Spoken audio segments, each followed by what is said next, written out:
असंभव महाराज, असंभव। मुझे तो स्वयं के कानों पर विश्वास नहीं हो रहा है। जिन महाबली भीष्म ने हस्तिनापुर के सुरक्षा के लिए प्रतिज्ञा की थी, वही आज विभाजन की बातें करने लगे हैं।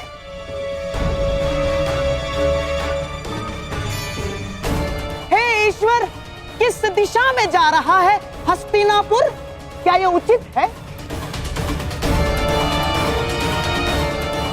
मुझे तो ऐसा प्रतीत होता है कि गंगा मैया उल्टी दिशा में बहने लगी है, और कभी कभी ऐसा भी प्रतीत होता है कि कहीं सूर्य देव पश्चिम दिशा से तो नहीं उदय होने लगे। गांधार नरेश, गंगा पुत्र ने हस्तिनापुर के सिंहासन को सुरक्षित रखने की प्रतिज्ञा ली थी, और इस समय हस्तिनापुर की सुरक्षा उसके विभाजन में है।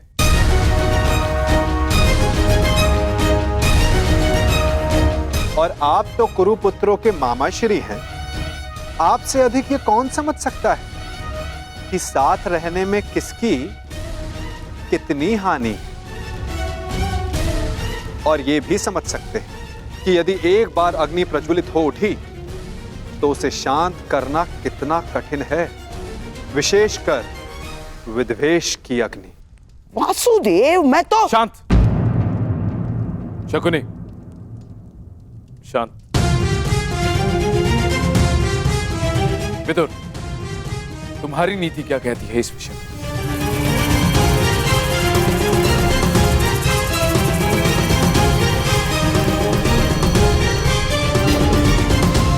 जब साथ रहते विकास अवरुद्ध हो तो विभाजन श्रेष्ठ है। महाराज,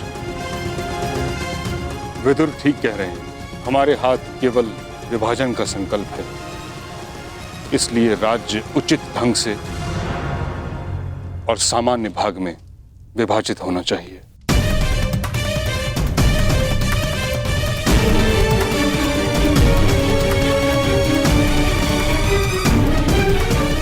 मामाश्री, मैं ये विभाजन यहीं समाप्त कर दूंगा। अभी अपने गदा के एक ही प्रहार से इन पांडवों का सिर और सब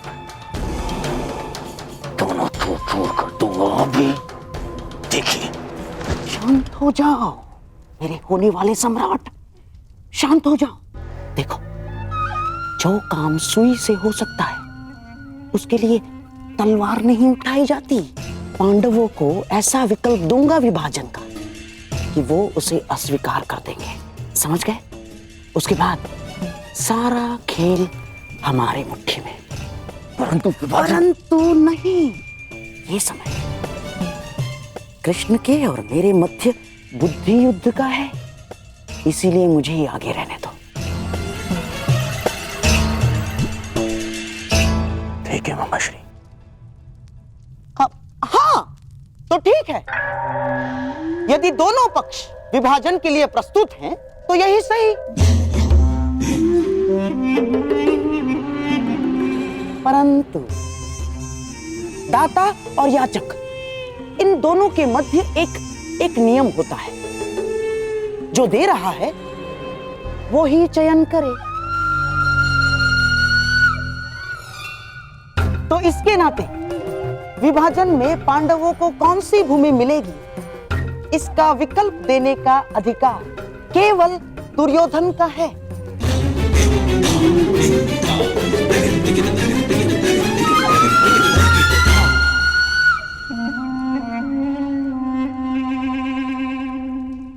तो कहिए गांधार राज, क्या सुझाव है आपके पास? यदि पांडव विभाजन चाहते हैं तो हम उन्हें पांडव प्रस्थ देते हैं।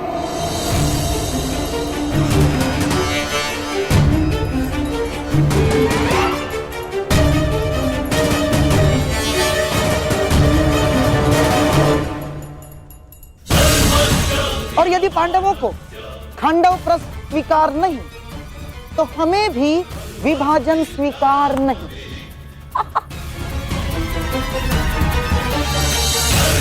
धर्मस्य पांडव यहीं रहे अपने भाइयों के साथ प्रसन्नता से।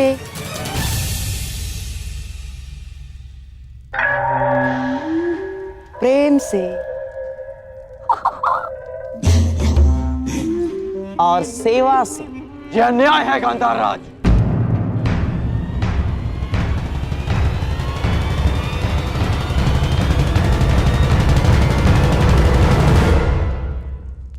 मित्र, तुम देख लो कैसी अनुचित बात कर रही है। खांडव प्रस्थ उस भूमि पर कांटे तक नहीं उगते, बंजर भूमि है वो, अंग से भी अधिक बंजर, जैसे आप शापित हो। महाराज, यदि विभाजन नीति अनुसार करना है, पांडवों को वो भूमि देना नीति का अपमान है।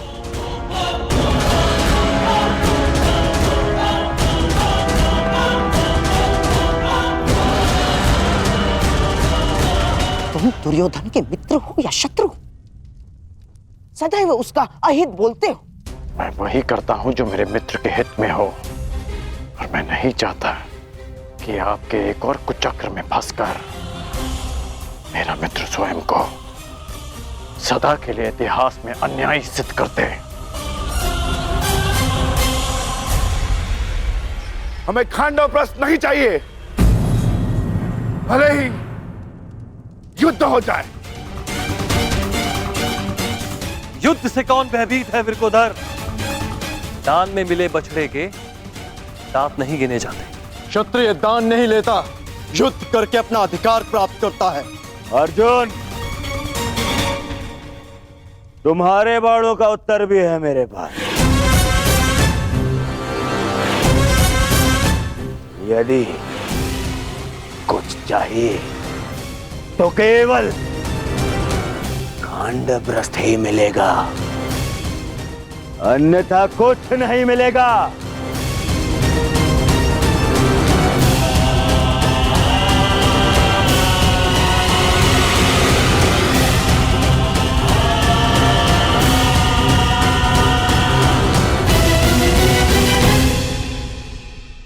ये क्या कर रहे हो मित्र? इस अन्याय का भाग मत बनो। अन्याय? अपना अधिकार पाने में कोई अन्याय नहीं है मित्र। राजा, राजा मेरे पिता हैं, इसीलिए हस्तिनापुर पर केवल मेरा और मेरा अधिकार है। इस राज्यसभा में अब या तो उन्हें वो मिलेगा जो मैं चाहता हूं, अन्यथा वो जिसकी तुम्हें आकांक्षा है, और वो युद्ध है, युद्ध। इसलिए मामा श्री जो कर रहे हैं उन्हें करने दो। परंतु यदि पांडवों ने खांडव प्रस्थ स्वीकार कर लिया तो क्या करोगे?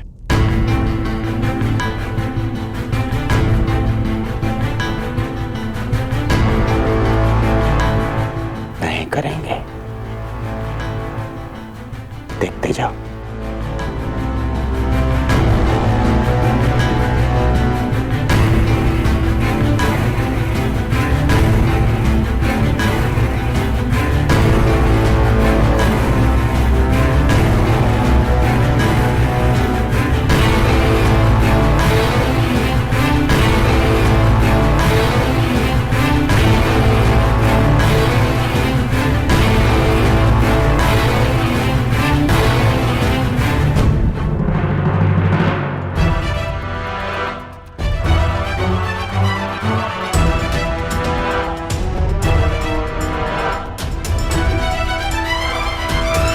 यदि खांडव प्रस्थ देकर मेरे अनुज दुर्योधन को संतोष मिलता है तो हमें खांडव प्रस्थ स्वीकार है।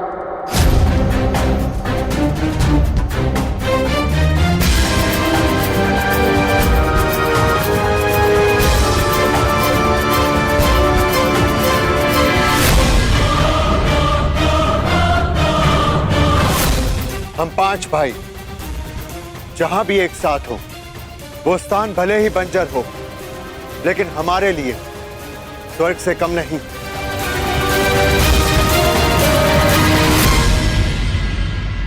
यदि प्रिय युधिष्ठिर को ये स्वीकार है तो हस्तिनापुर नया राज्य बनाने में तुम्हारी सहायता करें।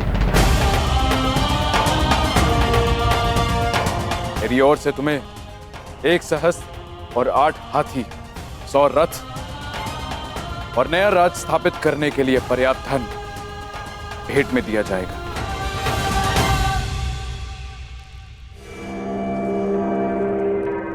परंतु पुत्र,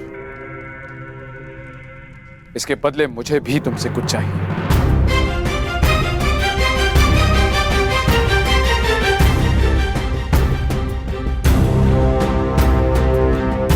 मैंने कौरवों और तुम में कभी भी पक्षपात नहीं किया। सदैव तुम्हें अपने पुत्र से बढ़कर माना है।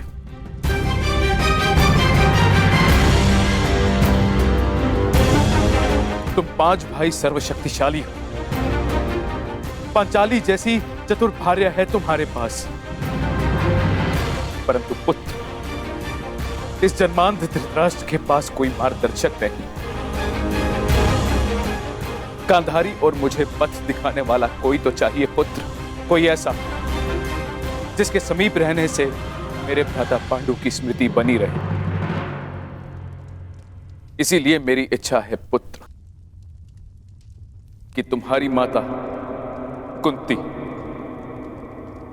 यहीं हस्तिनापुर में रहे।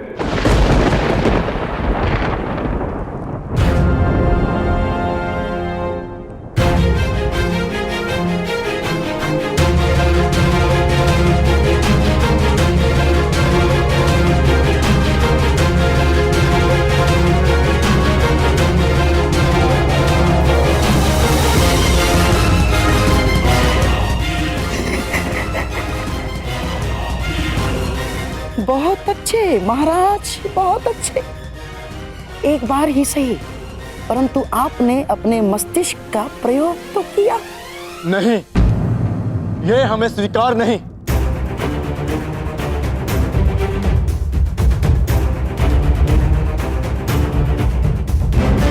हाँ, यदि यही विभाजन की शर्त है तो हमें स्वीकार नहीं चाहिए पिताश्री। महाराज, आप ऐसी शर्त क्यों रख रहे हैं? क्यों एक माता को अपने पुत्रों से दूर कर रहे हैं आप? मैं कुंती को पांडवों से दूर नहीं कर रहा हूं अंगराज। मैं पांडवों को सदा अपने समीप रखने की कोशिश कर रहा हूं।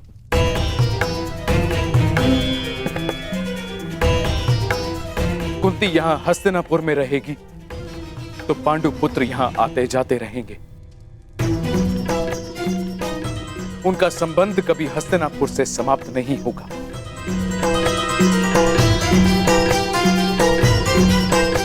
मेरी आंखें देख नहीं सकती, परंतु पांडु पुत्रों का स्वर मुझे सुनने को तो मिलता रहेगा।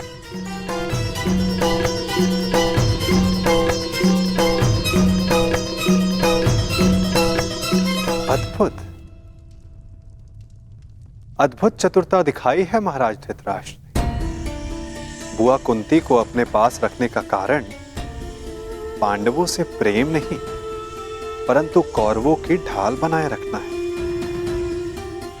ताकि पांडव भूल कर भी हस्तिनापुर पर आक्रमण ना करें और वे सदैव उनके नियंत्रण में रहें। आपको क्या लगता है ताचरी, क्या मैंने कुछ अनुचित कहा?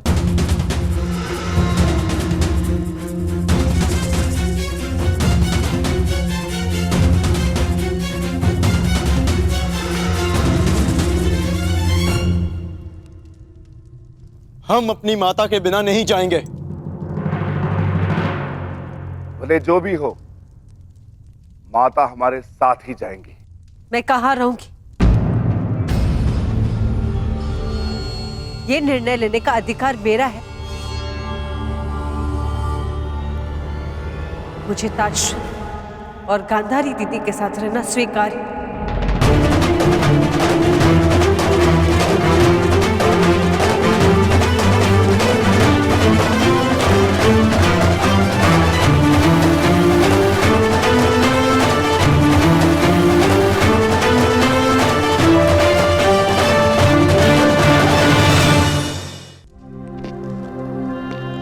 परंतु माता, ये असंभव है। हम आपके बिना नहीं जा सकते। ये मेरी आज्ञा है भीम।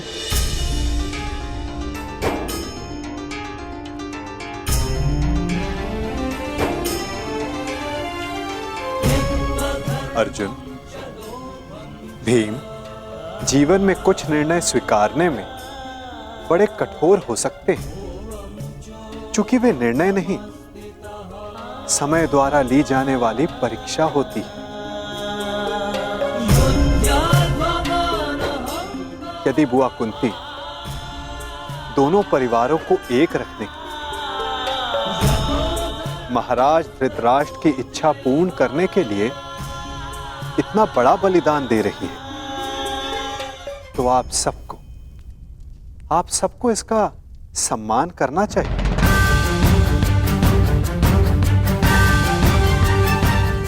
यदि आपका यही आदेश है तो हमें स्वीकार है।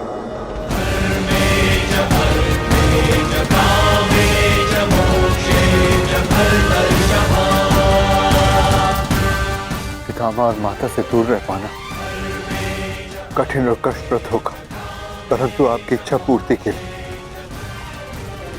हम आपको छोड़कर खांडवप्रस्थ जाएंगे।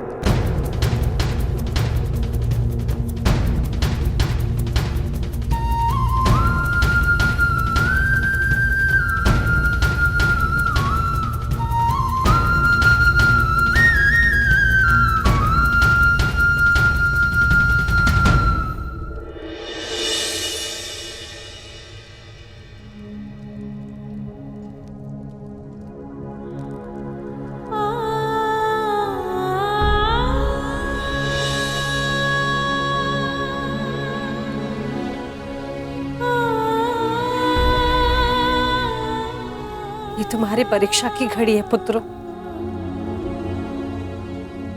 तुम्हें बंजर भूमि में पुष्प खिलाने, परिश्रम करना है और पांचों साथ रहना।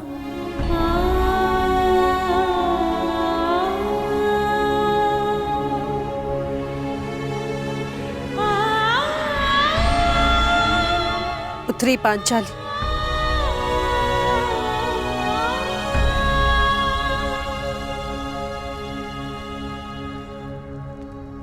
से मेरे पांचों पुत्र तुम्हारा उत्तरदायित्व है।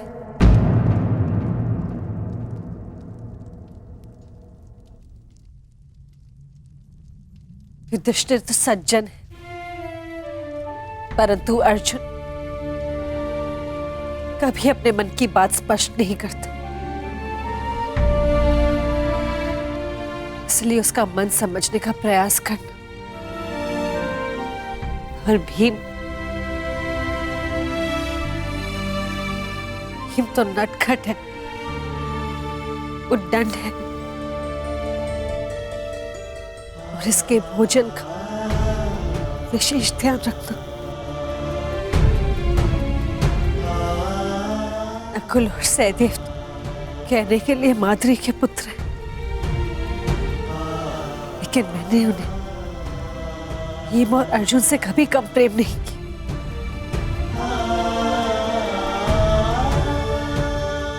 अब तक मैंने इन पांचों भाइयों को एक रखा, अभी उत्तरदायित्व तुम्हारा है या किसी ने।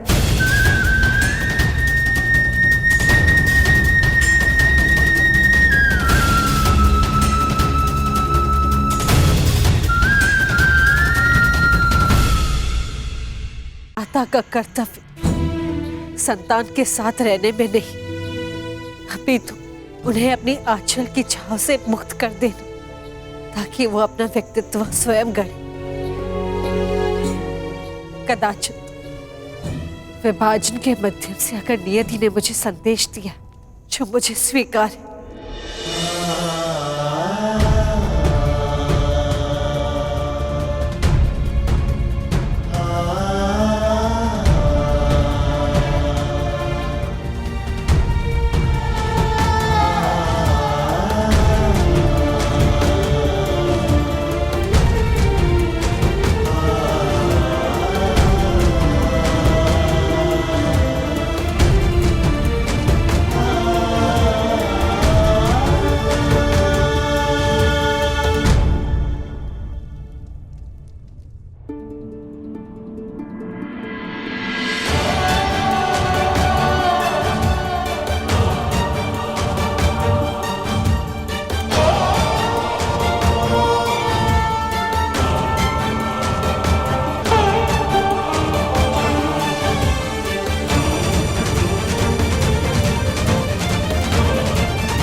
क्या है पितामह? ये सब हस्तिनापुर के नागरिक हैं पुत्रों।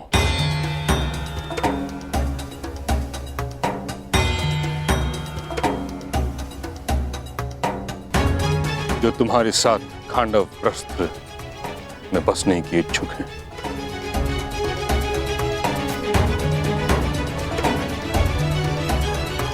जाओ पुत्रों, जाकर एक नया प्रारंभ करो, एक युग का, एक व्यवस्था का, एक राज्य का। और यह सिद्ध कर दो कि तुम्हें वह भूमि इसलिए नहीं मिली क्योंकि तुम्हारे पिता कभी राजा थे, बल्कि इसलिए क्योंकि तुम सभी इसके योग्य हो।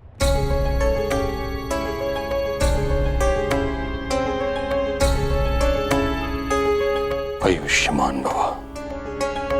समय सी शक्ति है,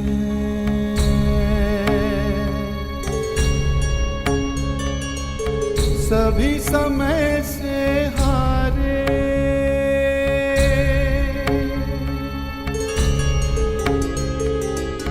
समय सी शक्ति है, सभी समय से हारे, राजा हो या रंग सभी बनते रहे बेचारे। समय बड़ा महान है इस जग में, समय बड़ा महान, समय बड़ा महान है इस जग में, समय बड़ा महान।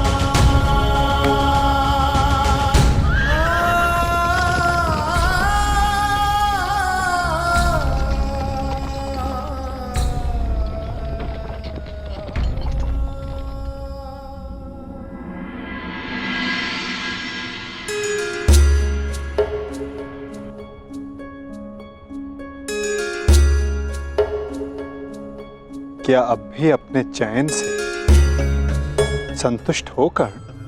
हाँ वासुदेव, मैं अब भी अपने चैन पर अडिग हूं, क्योंकि इस समय मेरे मित्र को मेरी सबसे अधिक आवश्यकता है।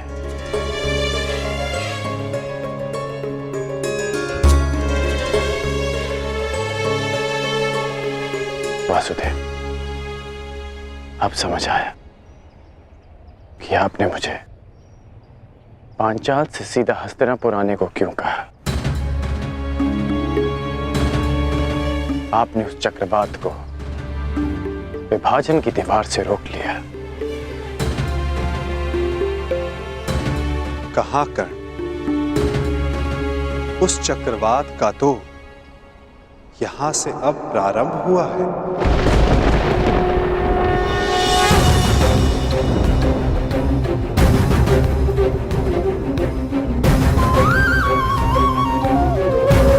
अर्थात ये सब आपकी योजना है।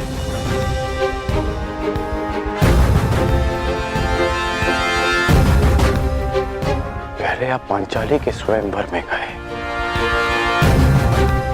फिर हस्तिनापुर आए,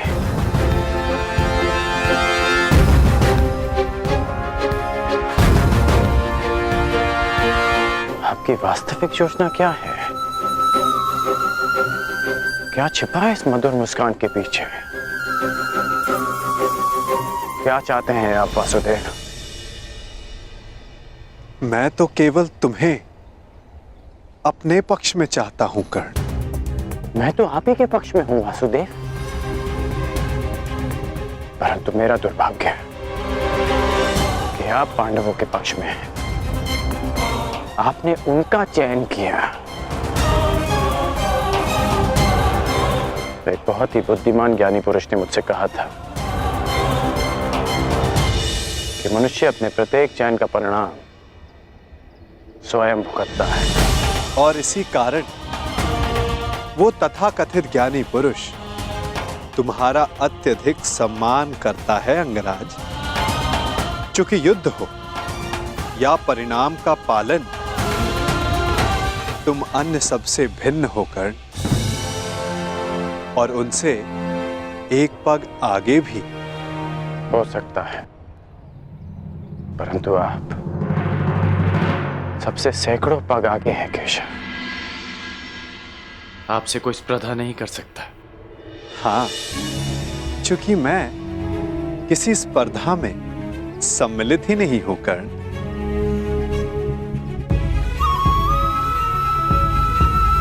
अब मुझे जाना होगा,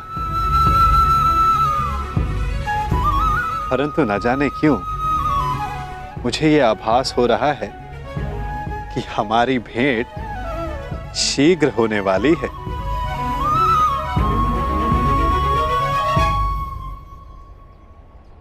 आपसे पुनः मिलना अच्छा लगेगा वासुदेव। बस इतनी सी आशा है कि कूटनीति का फिर से कोई खेल ना हो। मैं कूटनीति नहीं खेलता कर्ण। मैं तो बस नीति के लिए मार्ग बनाता हूं। जहां कोई पथ ना हो वहां पथ प्रदर्शन करता हूं। सारथी जो हूं।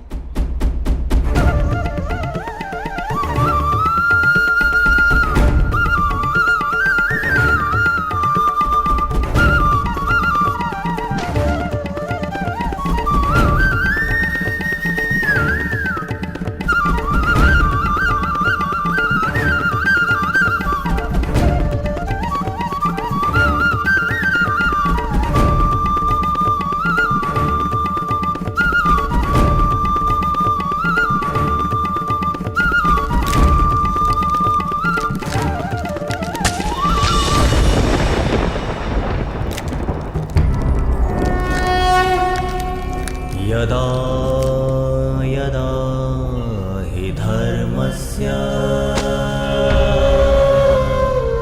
ग्लानिर्भवति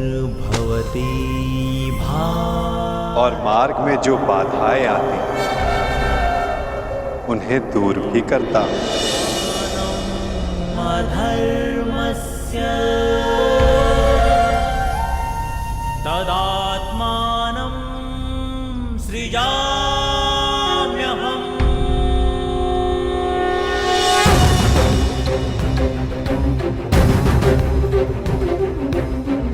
नाराय सारुणा नाराय चतुष्कृता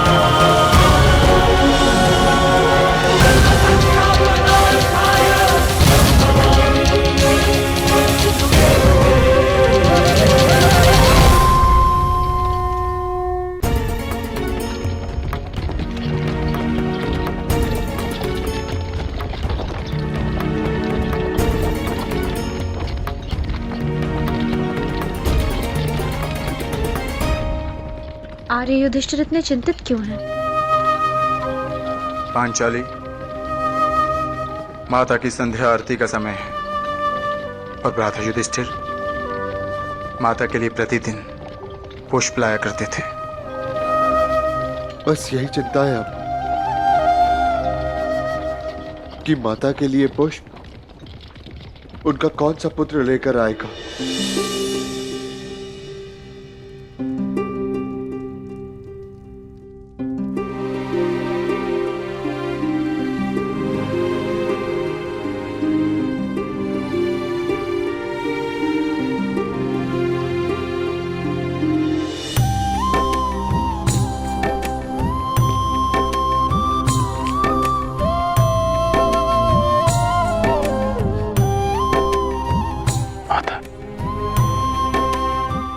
पुत्रों के हस्तिनापुर से जाने का खेद है मुझे।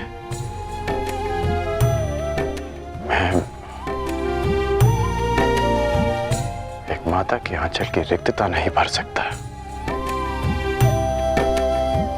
परंतु उसके संध्या आरती की एक छोटी सी आवश्यकता अवश्य पूर्ण कर सकता।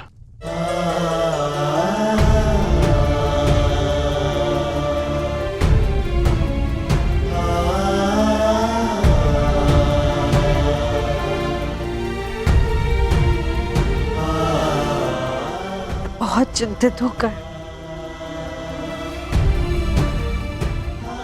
उस बंजर खांडव प्रस्थ में न जाने मेरे पुत्र किन कठिनाइयों में होंगे।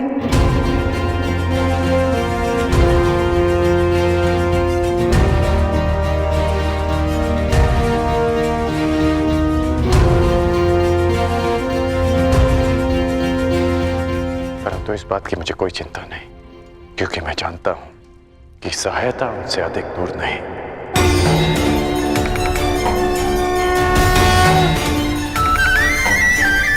श्री कृष्ण गोविंद हरे मुरारी, हे नाथ नारायण वासुदेवा। मेरा विश्वास कीजिए, सम्राट का पदभार उठाने में सक्षम हूं मैं।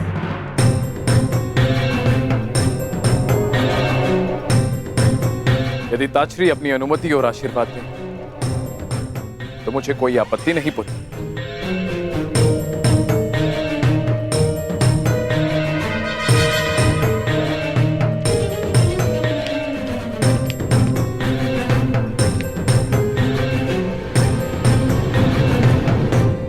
मेरा आशीर्वाद तुम्हारे साथ है दुर्योधन।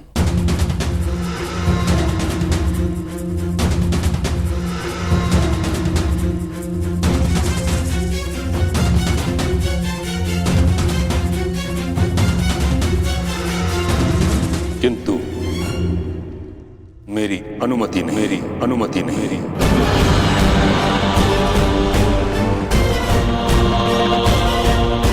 हस्तिनापुर का संरक्षक होने के नाते सिंहासन के उत्तराधिकारी पर मेरा पूर्ण विश्वास अनिवार्य है,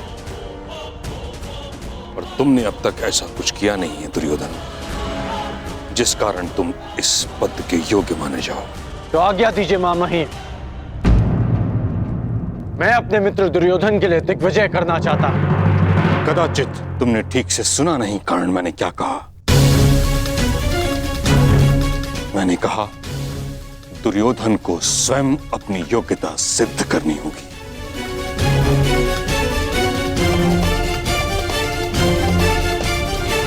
सम्राट बनने के लिए योग्यता का अर्थ केवल रण विजय प्राप्त करना नहीं, शान प्रबंधन भी है। युद्ध नीति नहीं, मैत्री नीति भी है। सम्राट बनने की शीघ्रता तुम्हें केवल दिग्भ्रमित करेगी दुर्योधन। ज्वालंत मनोकामनाओं की अग्नि का धूम्र तुम्हें मार्ग से भटका देगा। परंतु मैंने ऐसा कौन सा अनुचित मार्ग चुना है पितामह?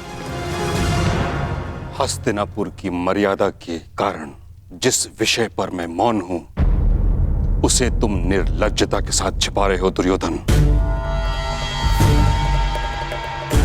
मत भूलो, इस समय तुम गंगा पुत्र भीष्म के समक्ष खड़े हो।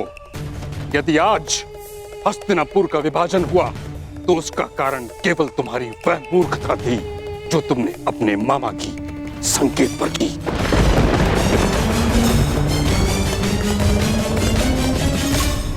लक्ष्य ग्रह की अग्नि में हस्तिनापुर को जलते हुए नहीं देख सकता था मैं।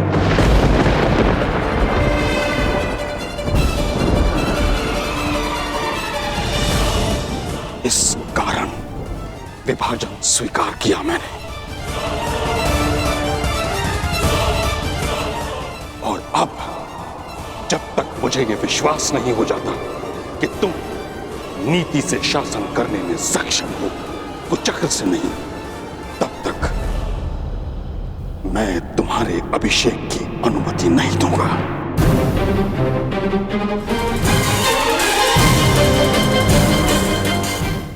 जब तक मुझे यह विश्वास नहीं हो जाता कि तुम नीति से शासन करने में सक्षम हो, कुचक्र से नहीं, तब तक मैं तुम्हारे अभिषेक की अनुमति नहीं दूंगा। परंतु पितामह। दुर्योधन, अभी तुम इतने बड़े नहीं हुए कि गंगा पुत्र के सुझाव का विरोध करो, समझे? महामहिम, महामहिम बच्चा है, नहीं समझता कुछ बातें, परंतु मैं आपसे सहमत हूं और आपको विश्वास दिलाता हूं कि दुर्योधन अपने सिंहासन पर तभी अधिकार दिखाएगा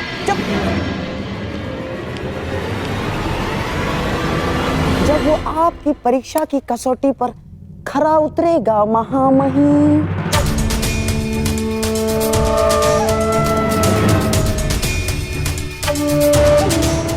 तुम मूर्खता मत करो।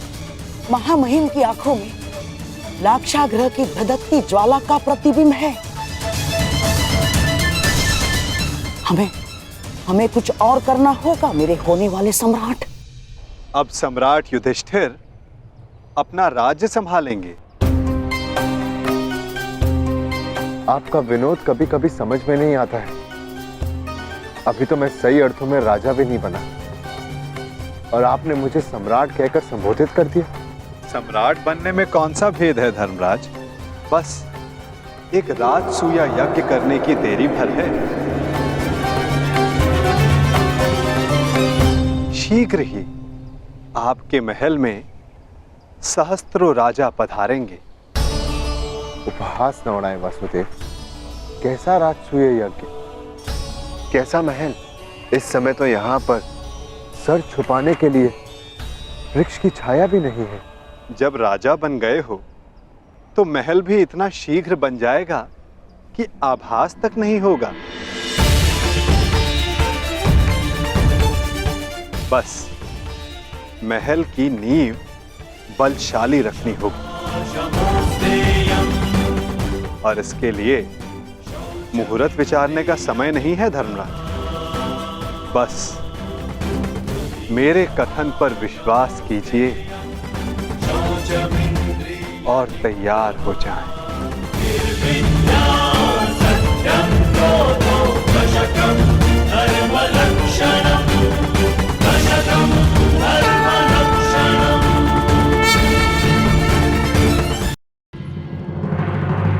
तो ये है हमारी योजना। राजसूया यज्ञ की सफलता के लिए इसी भांति चारों दिशाओं में खांडवप्रस्थ की पताका फहरानी होगी।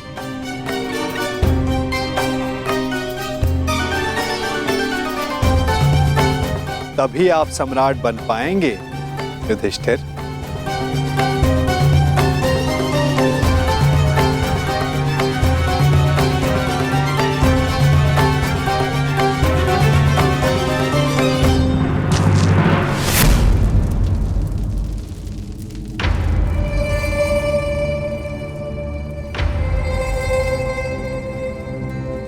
बस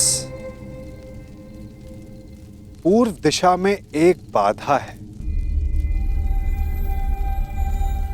बाधा?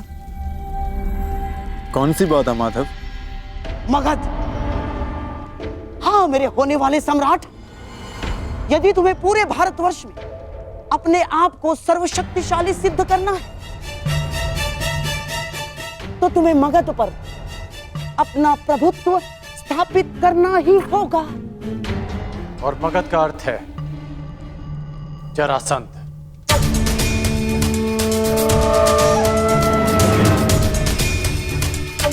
ठीक कहा आपने अंगराज।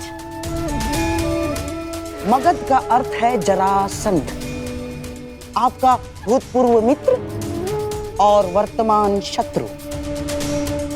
हाँ, और आपको कदाचित ज्ञात नहीं होगा, उसने आर्यव्रत के 100 राजाओं को बंदी बना लिया है और अब वो उनकी बलि की तैयारी में है। 100 राजाओं की बलि? हाँ, 100 राजाओं की बलि। क्योंकि प्रभुत्व स्थापित करने का सबसे बड़ा अस्त्र है भय, और उसी भय का लाभ उठाते हुए जरासंध अपने आप को सर्वशक्तिशाली सिद्ध करना चाहता है। और इसीलिए हमारा सबसे पहला लक्ष्य होगा जरासंध पर विजय। परंतु हाँ, प्रश्न ये भी उठता है कि कौन महायोद्धा जरासंध को दुर्योधन के पक्ष में लाने में सक्षम है? दुर्योधन हर संभव प्रयास करेगा कि जरासंध उसके पक्ष में आ सके, और यह निश्चित है कि जरासंध किसी भी परिस्थिति में तुम्हारा समर्थन नहीं करेगा युधिष्ठिर। तो अब केवल एक मार्ग शेष है, जरासंध का अंत।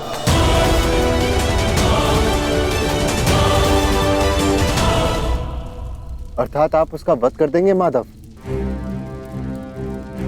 युधिष्ठिर, यदि जरासंध का वध मेरे हाथों होना होता तो मुझे 18 बार उससे युद्ध करने की आवश्यकता नहीं पड़ती। जरासंध का वध किसी और के हाथों लिखा है।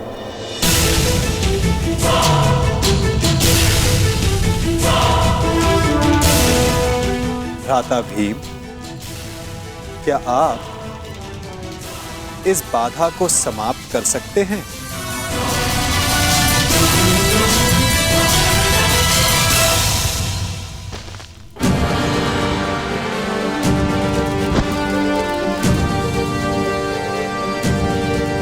उत्तम।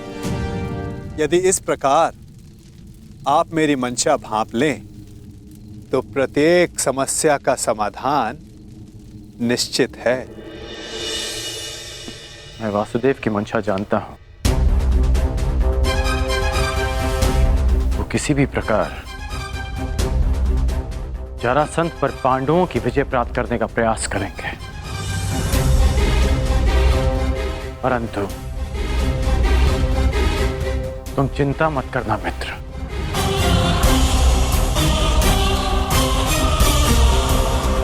मैं पांडवों से पहले जरासंध का समर्थन प्राप्त कर लूंगा, और इस भांति आर्यवत के 100 राजा भी तुम्हारे पक्ष में आ जाएंगे।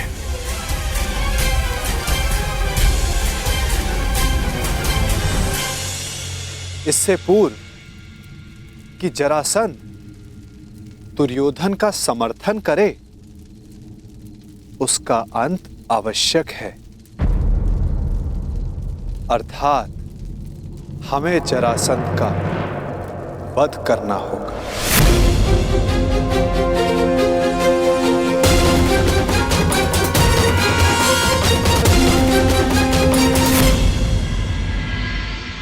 महाराज जरासंध की, महाराज जरासंध की, महाराज जरासंध की, महाराज जरासंध की,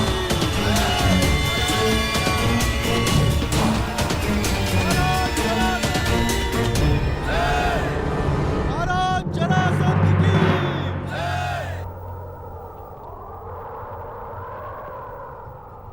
शतराज बलि प्रारंभ हो।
एक राजा को दूसरे राजा के साथ वो व्यवहार नहीं करना चाहिए जो वो स्वयं के लिए नहीं चाहता।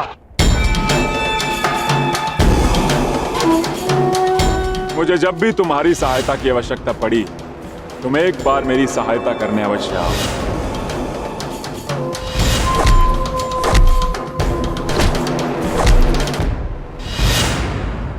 क्या कहकर पुकारूं तुम्हें? अंगराज कर्ण या छलिया कर्ण? वचन भंग कर्ण या फिर मित्रता करके मित्रद्रोह करने वाला कर्ण?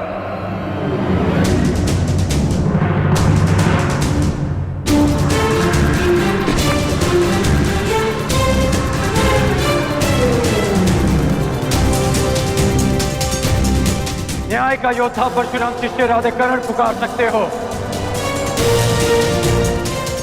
जिसे यह बलि रोकनी पड़ी क्योंकि यह आवश्यक था।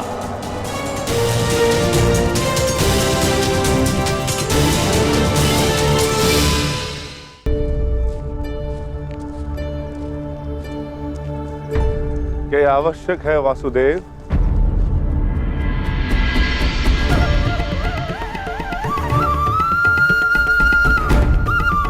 हाँ, हम वहां जरासंध के अंत के लिए जा रहे हैं। अपनी सुरक्षा के लिए वेश बदल कर जाना, क्या यह कायरता नहीं? नहीं भीम, हमने ये वेश उन सैनिकों के प्राणों की रक्षा के लिए धारण किया है जो हमें पहचान कर हम पर आक्रमण करेंगे और अकारण ही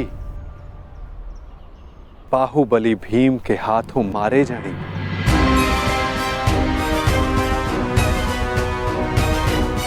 अब प्रस्थान करें।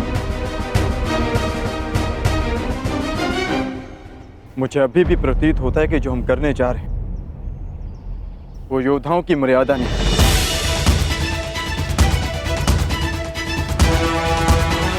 आप आज्ञा दीजिए, मैं अपने ही वेश में एक ही क्षण में मगध के द्वार ध्वंस कर दूंगा और जरासंध को भी धराशायी कर दूंगा। तुम्हारा ये आक्रोश और तुम्हारी युद्ध के लिए ये उत्सुकता मुझे किसी और का स्मरण करा रही है अर्जुन।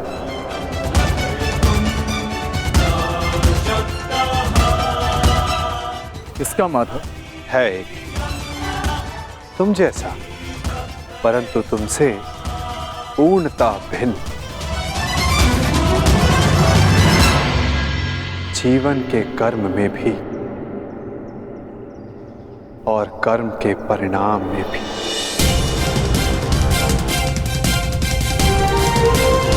जरासंध, मैं मित्र दुर्योधन की ओर से तुम्हें सावधान करने आया हूं।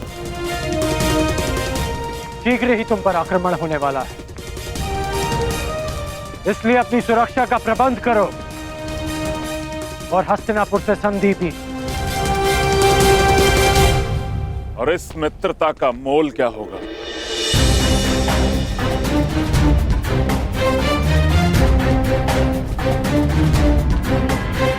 बस इन 100 राजाओं को मुक्त करना होगा।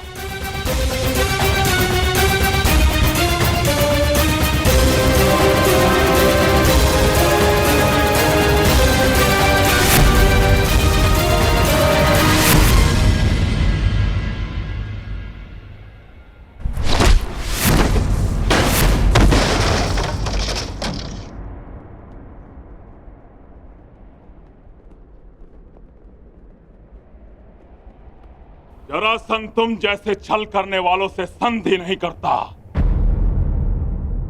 उनका अंग विच्छेद करता है।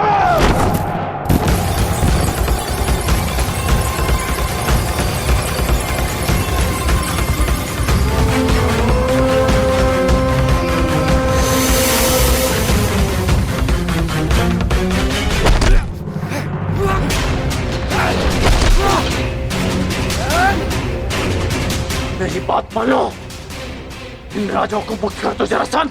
और राजा की नहीं, एक तो एक राजाओं की बलि चढ़ेगी कर्ण।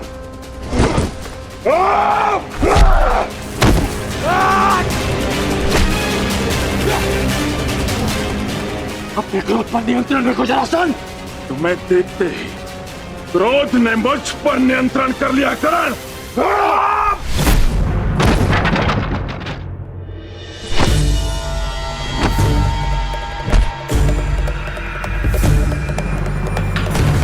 रुक जाओ जरासंध, मैं तुम्हें सावधान कर रहा हूं। रुक तो तुम गए थे करण, सहायता तो तुम मेरी करने आए थे, किंतु हाथ मिला बैठे उस छलिया कृष्ण से।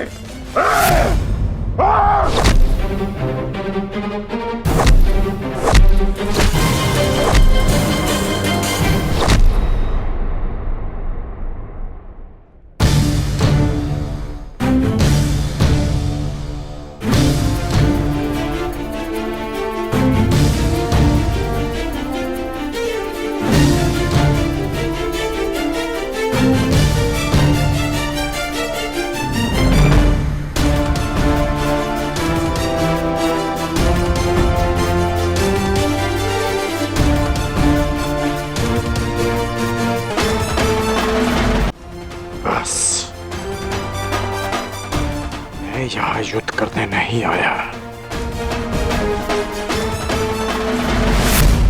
यदि युद्ध करने आया होता तो तुम और ये युद्ध कब के समाप्त हो गए होते। इस भांति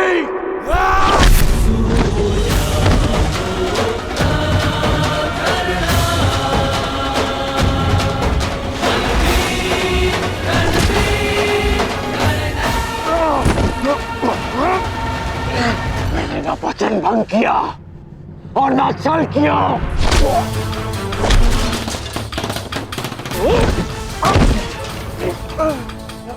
मैं युद्ध में तुम्हारी सहायता के लिए पहुंचा था, परंतु रुका रहा क्योंकि वासुदेव शांति का प्रयास कर रहे थे।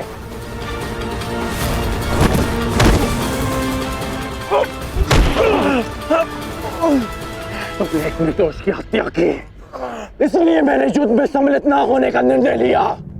मैंने मित्रता भंग नहीं की।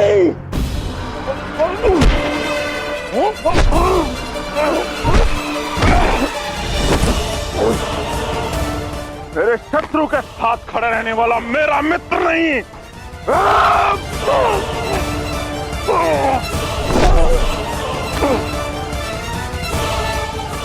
तो तुम अपनी ही भाषा में सुनो। यदि शत्रु का शत्रु मित्र होता है तो हस्तिनापुर से संधि करो और इन राजाओं को मुक्त करो।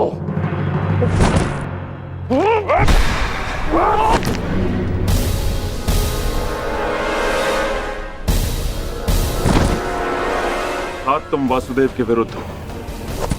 नहीं, मैं वासुदेव के विरुद्ध नहीं, परंतु अपने मित्र दुर्योधन के साथ हूं, जो वासुदेव के विरुद्ध है। अब मेरी बात ध्यान से सुनो। तुम पे शीघ्र ही आक्रमण होने वाला है, इसलिए हस्तिनापुर से संधि करके दुर्योधन से मित्रता स्वीकार करो। कृष्ण का विरोध करने वाले के लिए 100 राजा क्या, मैं सहस्त्र राजाओं को छोड़ सकता हूं। मुझे तुम्हारी संधि स्वीकार है। अब ये सभी राजा मुक्त हैं।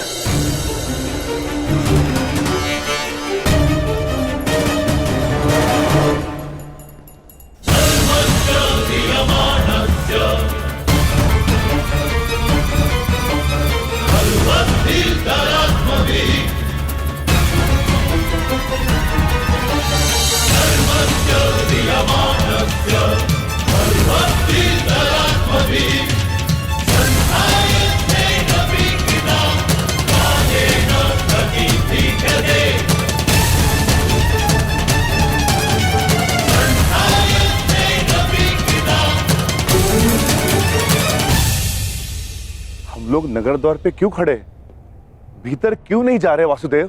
शांत विकोधर,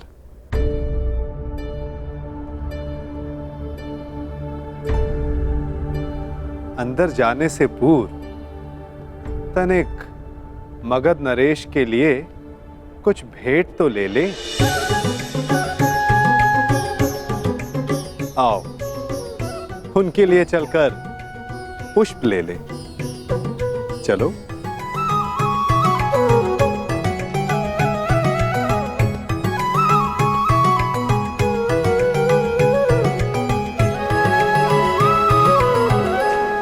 आप सब अपने राज्य जाने के लिए मुक्त हैं। आइए।